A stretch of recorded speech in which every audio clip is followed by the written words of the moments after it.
Welcome guys. आज देखेंगे atoms, उनके पार्टिकल्स और स्ट्रक्चर्स को कि भाई एटम मिलकर कैसे एलिमेंट्स बनते हैं, और देखेंगे एलिमेंट्स की कंपोजिशंस को, और देखेंगे कि एटम्स कब स्टेबल और अनस्टेबल बन जाता है और न्यूट्रल और आयंस हो जाता है, इलेक्ट्रॉन और प्रोटॉन्स की कम्बिनेशंस कब स्टेबल और अनस्टेबल होती है। तो वीडियो को स्टार्ट करने से पहले आप चैनल को सब्सक्राइब कर लीजिए और शेयर करना ना भूलिए। तो let's get start the video.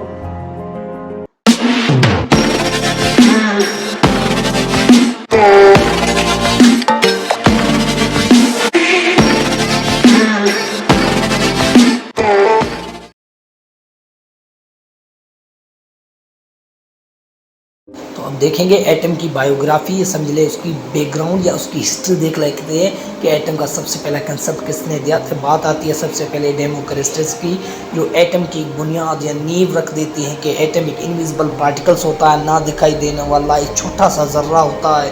ये कंसेप्ट प्रपोज्ड किया सबसे पहले डेमोक्रिटस ने। ये 460 BC से लेकर 370 BC तक की बात थी। उसके बाद कई सालों बाद जॉन डाल्टन आते हैं जो एक डेवलप थ्योरी करते हैं, मॉडर्न एटॉमिक थ्योरी, जो सजेस्ट करता है कि एटम डिफरेंट एलिमेंट्स के होते हैं और उनके पास डिफरेंट प्रॉपर्टीज़ होते हैं। जब जॉन डाल्टन की थ्योरी के कुछ सालों बाद जब एटम्स को ब्रेक किया गया, उसको तोड़ा गया, तो सबसे पहले बात आएगी जे थॉमसन की, जिसने इलेक्ट्रॉन को डिस्कवर किया था on the work of cathode test tube in 1897 में। इसने इलेक्ट्रॉन की प्रॉपर्टीज़ बताई, इलेक्ट्रॉन को डिस्कवर किया।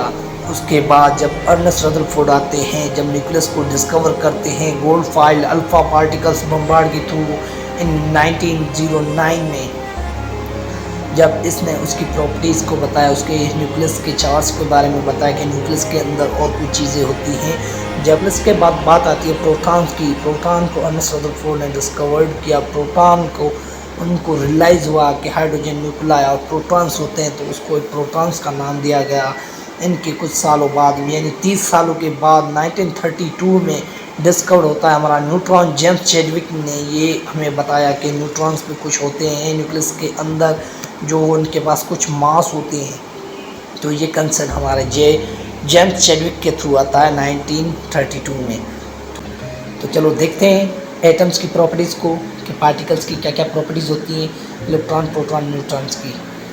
देखेंगे एटम्स की डिफिनेशन एक्चुअली होती है क्या। एक्चुअली जो एटम की डिफिनेशन है, it is an smallest unit of an chemical elements and it's a building block of an matter.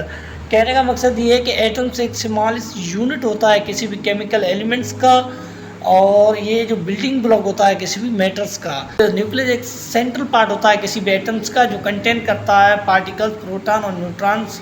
अच्छा जी, प्रोटॉन्स के प्रॉपर्टीज़ क्या क्या होती हैं। ये पॉजिटिवली चार्ज पार्टिकल्स होते हैं। इसके बाद जो चार्ज होती है 1.602 10⁻⁻19 कूलम्स होती है, और उसका जो मास होता है अप्रोक्सीमेटली 1.672 10⁻27 होता है, जो हमारे पास किलोग्राम होता है, या उसको 1 एटॉमिक मास यूनिट 1 AMU में काउंट किया जाता है। तो हमारे पास दूसरा होता है न्यूट्रॉन। न्यूट्रॉन के पास हमारे पास न्यूट्रल चार्ज होती है, कोई चार्ज नहीं होती है, और उसके जो मास होता है अप्रोक्सीमेटली 1.675 10⁻⁻27 किलोग्राम में और 1 AMU में होता है। तो अब देखेंगे इलेक्ट्रॉन्स को। एक्चुअली इलेक्ट्रॉन होते हैं वो फंडामेंटल पार्टिकल्स होते हैं किसी भी एटम्स के। जिस तरह से हमारे प्रोटॉन होते हैं, प्रोटॉन क्या क्वार्क से बने होते हैं, मगर इलेक्ट्रॉन्स का अभी तक पता नहीं चला कि किसका बना हुआ होता है, या उसको और ज़्यादा ब्रेक नहीं किया गया। अच्छा जी, एक्चुअली इलेक्ट्रॉन्स हमारे पास एलिमेंट्री पार्टिकल्स होते हैं या फंडामेंटल पार्टिकल्स होते हैं। इसके बाद जो चार्ज होती है वो नेगेटिव में होती है। वो चार्ज 1.602 10⁻⁻19 कूलम्स होती हैं, और इसका जो मास होता है अप्रोक्सीमेटली 9.109 10⁻31 किलोग्राम्स, या 1/1836 ऑफ प्रोटॉन्स मास के बराबर होता है। तो ये थे हमारे पास प्रॉपर्टीज़ ऑफ पार्टिकल्स की। तो अब देखेंगे मज़ीद एलिमेंट्स बनता एक्चुअली कैसे है, कैसे इलेक्ट्रॉन प्रोटॉन्स और न्यूट्रॉन्स मिलकर एक एलिमेंट बनाते हैं, उस एलिमेंट मिलके कोई एक मैटर बनता है या कोई चीज़ बनती है। तो चलो और मज़ीद उसको 3 एनिमेशन के थ्रू एक्सप्लेन करते हैं। तो अब देखते हैं एटम की कंपोजिशन कि एटम कैसे बनता है, उसका क्या ऑर्बिट्स और न्यूक्लियस क्या होते हैं, कैसे बनते हैं, एलिमेंट्स कैसे चेंज होता है प्रोटॉन नंबर चेंज होने से। चलो आज देखते हैं। तो हमारे पास जो ये डॉट डॉट के टाइप के सर्कल बने हुए, ये हमारे पास इलेक्ट्रॉन के ऑर्बिट्स होते हैं, और जो क्रॉस साइन की साइन है ये हमारे पास न्यूक्लियस होता है। तो हम जैसे हमारे पास ये सेल्स में पड़े हुए हैं प्रोटॉन, न्यूट्रॉन और इलेक्ट्रॉन, जैसे जैसे न्यूक्लियस में प्रोटॉन न्यूट्रॉन डालेंगे वो एटम चेंज होता जाएगा। तो चलो देखते हैं। ये हमारा प्रोटॉन है, एक जैसे ही इसके न्यूक्लियस में डालते हैं तो हमारे पास क्या होता है, वो स्टेबल हाइड्रोजन बन जाता है और उस पर प्लस आयन की साइन आ जाती है, क्योंकि उसके पास उसको एक इलेक्ट्रॉन की गेन की ज़रूरत होती है। आयंस क्या है, एक्चुअली आयंस है वो किसी भी एटम के जो इलेक्ट्रॉन होते हैं वो गेन करे या लॉस करे तो उसके ऊपर नेगेटिव साइन या पॉजिटिव साइन आ जाती है। तो जैसे वो इलेक्ट्रॉन या कोई एटम किसी इलेक्ट्रॉन को गेन करता है तो उसके ऊपर नेगेटिव साइन आ जाती है। तो जैसे हम एक इलेक्ट्रॉन डालते हैं तो हमारे पास वो चार्ज न्यूट्रल बन जाती है और हाइड्रोजन स्टेबल एलिमेंट बन जाता है और एक न्यूक्लियस डालते हैं। तो इसी तरह हम देखेंगे हीलियम का कैसे बनता है, हीलियम का एटम से एलिमेंट्स कैसे बनता है। ये हमारे पास एक प्रोटॉन और एक ही इलेक्ट्रॉन, तो ये हमारे पास न्यूट्रल चार्ज हो जाती है। न्यूट्रल चार्ज क्या होता है, न्यूट्रल चार्ज में number of electron and number of protons की जो चार्ज होते हैं वो इक्वल हो जाती है, तो उसे हम न्यूट्रल चार्ज कहते हैं या न्यूट्रल एटम बोल दें। तो हमारे पास ये न्यूट्रॉन नंबर सेम हो गए। जैसे हम प्रोटॉन नंबर इंक्रीज करते हैं तो एटम्स का जो लिथियम होता है वो चेंज होता है, हीलियम से लिथियम बन जाता है, मगर उसकी जो स्टेबिलिटी है वो सही नहीं रहती, क्योंकि जब प्रोटॉन और न्यूट्रॉन नंबर सेम होने चाहिए। चार्ज है 2 प्रोटॉन और 2 न्यूट्रॉन है। अब देखेंगे लिथियम को जैसे हम एक प्रोटॉन देते हैं वो एलिमेंट तो चेंज हो जाता है, मगर वो अनस्टेबल बन जाता है, क्योंकि उसके न्यूट्रॉन नंबर तो सेम नहीं है। प्रोटॉन नंबर सेम है मगर न्यूट्रॉन नंबर सेम नहीं है, तो उसको अनस्टेबल है।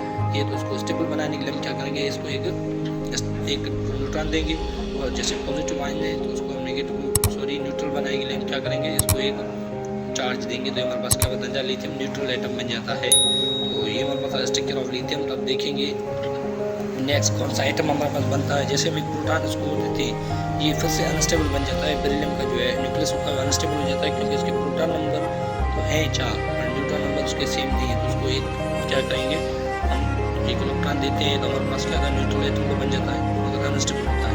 तो उसको एक न्यूक्लियस देंगे, न्यूक्लियस में एक न्यूट्रॉन देंगे तो हमारे पास क्या बन जाता है, वो स्टेबल बन जाता है। तो ये हमारे पास बेरिलियम का आइटम जो होता है वो क्या होता है, न्यूक्लियस क्या होता है हमारे पास स्टेबल हो जाता है और हमारे पास एलिमेंट आता है बेरिलियम का। तो इसी तरह हम दूसरा प्रोटॉन देते हैं बोरान का और चार्ज नंबर सेम है, बोरान कॉर्बन। जैसे हम 6 प्रोटॉन हो गए हैं मगर इसके जो न्यूट्रॉन नंबर है वो सेम नहीं है। प्रोटॉन नंबर है वो तो 6 है मगर न्यूट्रॉन नंबर 5 है, तो उसको 1 देंगे न्यूट्रॉन, तो ये हमारे पास स्टेबल बन जाता है।